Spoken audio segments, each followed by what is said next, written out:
Sud Radio, l'invité politique, Maxime Liédo. Et à 8h18 sur Sud Radio, mon invité, Hervé Marseille, bonjour. Bonjour. Sénateur des Hauts-de-Seine et président de l'UDI. Le président de la République, on l'a appris tôt ce matin, a décidé de convier les responsables de partis et les chefs de groupe à l'Assemblée nationale à l'Élysée pour discuter visiblement. Est-ce que vous allez faire partie de ces formations, de ces dirigeants qui allaient vous y rendre? Oui, j'ai été invité. J'ai observé que le président de la République, qui travaille visiblement tard la nuit, puisque l'invitation est arrivée vers 1h du matin. Ah. C'est pratique pour s'organiser d'un côté. Oui, on va dire ça comme ça. A invité toutes les formations dites républicaines, puisque visiblement il n'a pas invité ni le RN ni LFI. C'est une erreur?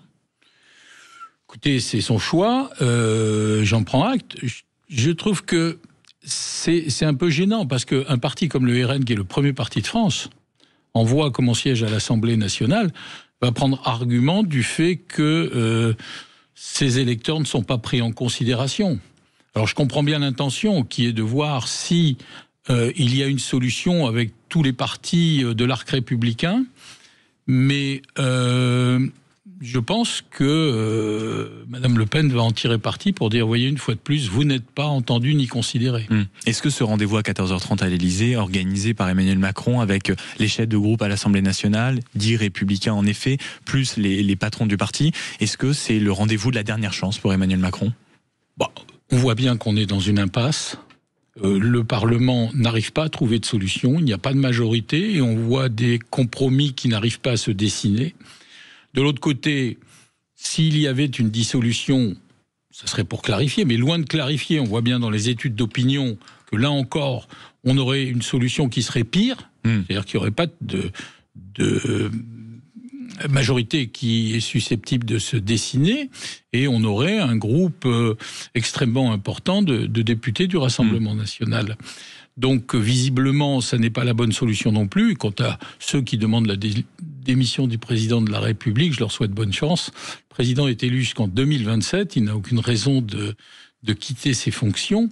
Donc, ça n'est pas non plus une solution. Donc, on en revient à la case départ, c'est-à-dire le Parlement. Est-ce que ceux qui ont été élus en 2024 sont capables, dans l'intérêt du pays, de trouver une solution commune? Dans le rendez-vous, c'est un peu quand même le rendez-vous de la dernière force, de la dernière chance, les forces politiques qui doivent impérativement à un moment commencer à trouver un accord pour travailler ensemble. Sur quoi l'accord peut porter quand on voit en effet les semaines de négociations avec Sébastien Lecornu encore à la manœuvre jusqu'à il y a quelques heures encore? Est-ce que vous aviez qualifié son rendez-vous en effet d'opération de rafistolage? Est-ce que depuis vous avez changé de regard sur l'opération de Sébastien Lecornu? Écoutez, la méthode, en tous les cas, moi je connais Sébastien Lecornu depuis longtemps, j'ai pour l'homme de l'amitié, de la considération. Après, sa méthode n'a pas été une bonne méthode, elle a été trop opaque. On a vu ce que ça a donné, c'est-à-dire qu'il a constitué une équipe, qu'il a présentée, il a été amené rapidement à présenter sa démission, qui a été acceptée par le président de la République. Et puis, il y a eu une forme de thérapie, puisque tout le monde s'est rencontré pour se contrir, se frapper la poitrine. Et puis, il a rendu ses conclusions au président de la République. C'était l'opération Restore Hope, comme en Irak, et donc je ne sais pas, je vois pas comment ça peut fonctionner aujourd'hui. Aujourd'hui, il faut, et je le dirai cet après-midi à l'Élysée, je pense qu'il faut quelqu'un qui ait de l'autonomie d'action. Donc pas Sébastien Lecornu à nouveau, parce qu'il y a cette petite musique qui monte et qui visiblement s'est installée à l'endroit où vous rendrez, c'est-à-dire renommer Sébastien Lecornu. Vous avez décidé de vous retirer, vous, du socle commun. Est-ce que si Sébastien Lecornu est nommé à nouveau, vous participerez ou vous tenterez de participer à nouveau à ce gouvernement, ou c'est hors de question? Écoutez, non, simplement, encore une fois, c'est pas la personne de Sébastien Lecornu qui mérite considération. Ça ne serait pas un bon signal. Ça ne serait pas un bon signal. Il faut quelqu'un qui repart d'une feuille blanche, qui ait de l'autonomie, qui ait la capacité de rassembler et de trouver les bons compromis. On doit pouvoir, dans l'intérêt du pays, trouver des compromis. Ce que je regrette, par exemple, ce matin, quand je vous parle, je ne connais même pas ce qu'il y a dans le budget. qui n'a même pas encore, à ma connaissance, été déposé au Conseil d'État et qui devra, dans le meilleur des cas, être examiné par un Conseil des ministres au plus tard lundi. C'est ça.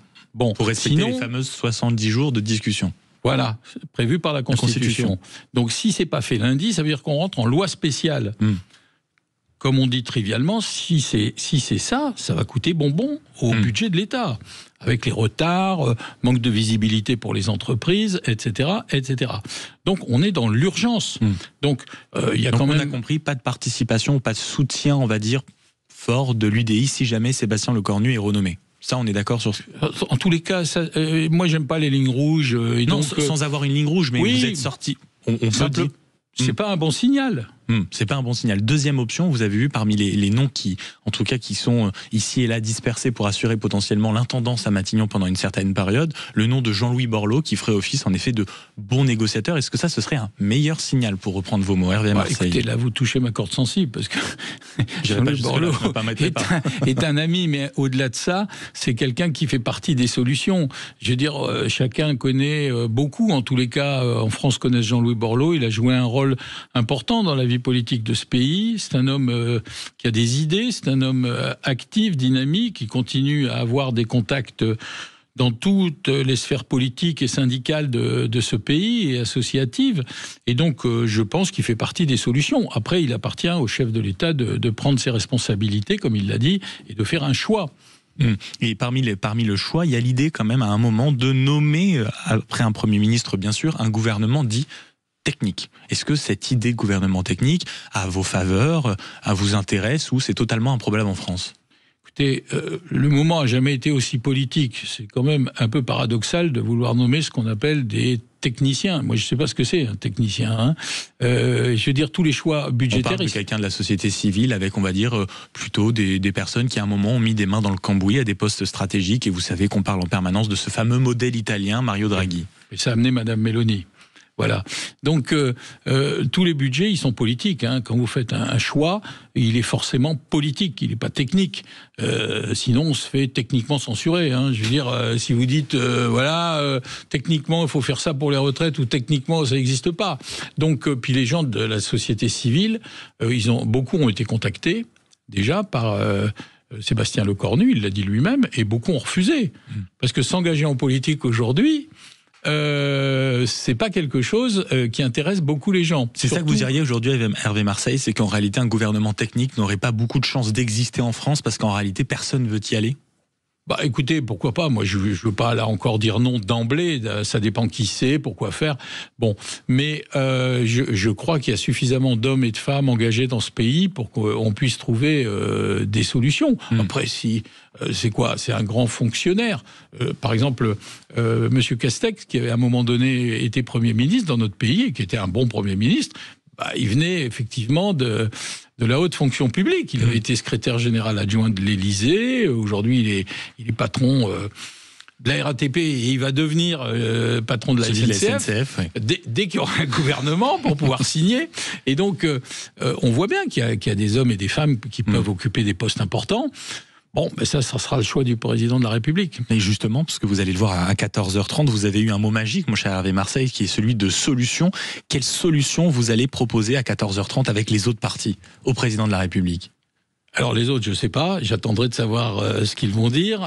Ils vont sûrement... En tant que président de l'UDI, vous? Oui, moi je dirais ce que je viens de vous dire. Je dirais qu'il faut qu'il cherche quelqu'un qui soit autonome, qui ait la possibilité d'agir, qui puisse rassembler et qui essaie de trouver les bons compromis, notamment avec le Parti socialiste, parce que si on ne veut pas dépendre du Rassemblement national ni de l'extrême gauche, eh bien, il faut trouver des compromis. J'espère que chez les socialistes, il y a des gens suffisamment responsables pour admettre qu'il faut que chacun fasse des pas et qu'on trouve des compromis. Jusqu'à présent, ça s'est pas fait. Donc, j'observe que, en tous les cas, jusqu'à présent, on n'y est pas arrivé. Donc, il faut que chacun fasse un pas. Sinon, je ne sais pas ce qui peut se passer.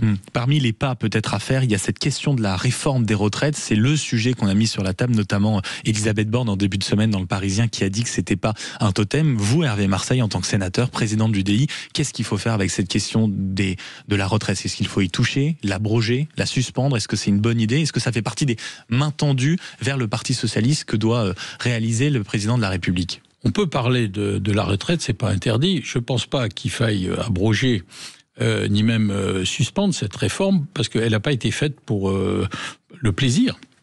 Elle a été faite parce que la soutenabilité de notre dispositif de retraite n'est pas assurée. Il n'y a plus suffisamment d'actifs pour assurer les retraites de ceux qui en bénéficient. Donc, ce qui a été fait... Pas d'abrogation. Non, mais on peut discuter du dossier. Par exemple, il y a eu un conclave qui a été engagé par François Bayrou. Il y a eu avec des le succès qu'on connaît. Oui, mais il y a eu des conclusions. Et il faut déjà les prendre en considération sur la pénibilité, sur le travail des femmes, sur celui des seniors.